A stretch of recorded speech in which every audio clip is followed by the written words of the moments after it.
Telangana governor quota ఎమ్మెల్సీల నియామకానికి break పడింది. ఎమ్మెల్సీల భర్తీపై గవర్నర్ తమిళిసై కీలక నిర్ణయం తీసుకున్నారు. గవర్నర్ కోటా ఎమ్మెల్సీల నియామకానికి సంబంధించి గతంలో దాసోజు శ్రవణ్, కుర్రా సత్యనారాయణ హైకోర్టును ఆశ్రయించారు. ఎన్నికల ముందు వీరిద్దరి పేర్లను గవర్నర్ కోటాలో ఎమ్మెల్సీల నియామకానికి కేసీఆర్ ప్రభుత్వం సిఫార్సు చేసింది. ఆ సమయంలో కేసీఆర్ ప్రభుత్వ ప్రతిపాదనను గవర్నర్ తమిళిసై తిరస్కరించారు. తెలంగాణలో గవర్నర్ కోటా ఎమ్మెల్సీల నియామకానికి బ్రేక్ పడింది.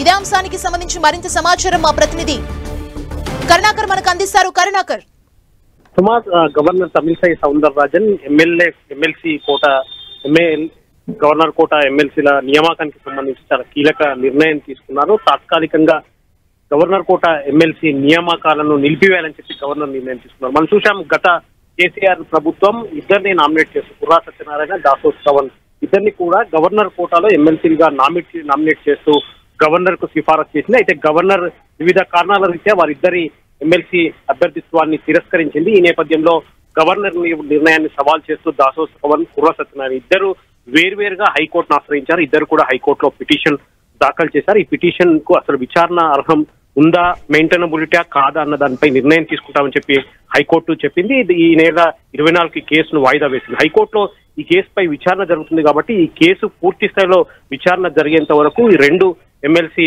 భర్తీలకు సంబంధించి నిర్ణయాన్ని వాయిదా వేయాలని చెప్పి గవర్నర్ నిర్ణయం తీసుకుంది. ప్రభుత్వం కనుక మళ్ళీ ఈ రెండు ఖాళీలకు సంబంధించిన సిఫారసులు చేసినప్పటికీ కూడా ఆ సిఫారసులను స్వీకరించొద్దు, హైకోర్టులో తుది విచారణ జరిగిన తర్వాతనే దీనిపై నిర్ణయం తీసుకోవాలని చెప్పి గవర్నర్ నిర్ణయం తీసుకున్న పరిస్థితిని మనం చూస్తున్నాం. సుమా, అంటే ఈ హైకోర్టు నుంచి ఈ ప్రాసెస్ అంతా అయిపోయేసరికి టైం టేకింగ్ ప్రాసెస్ లాగా మనం దీన్ని చూడొచ్చు అంటారా కరుణాకర్?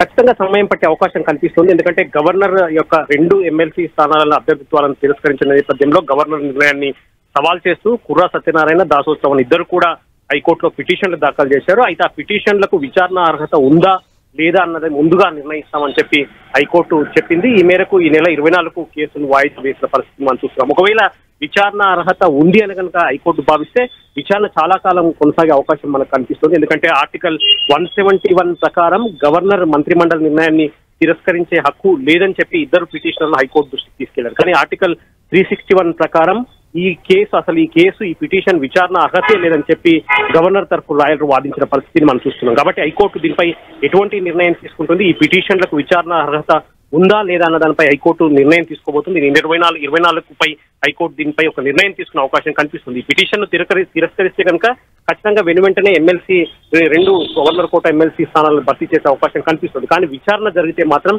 ఖచ్చితంగా మరికొంత ఆలస్యం జరిగే అవకాశం కనిపిస్తుంది. అంటే ఇప్పుడు మనం కోదండరాం, అమీర్ అలీఖాన్ పేర్లను కాంగ్రెస్ ఖరారు చేసింది. ఇప్పుడు గవర్నర్ తాజా నిర్ణయంతో దీనికి ఒక బ్రేక్ పడ్డట్లు మనం చూడొచ్చు అంటారా?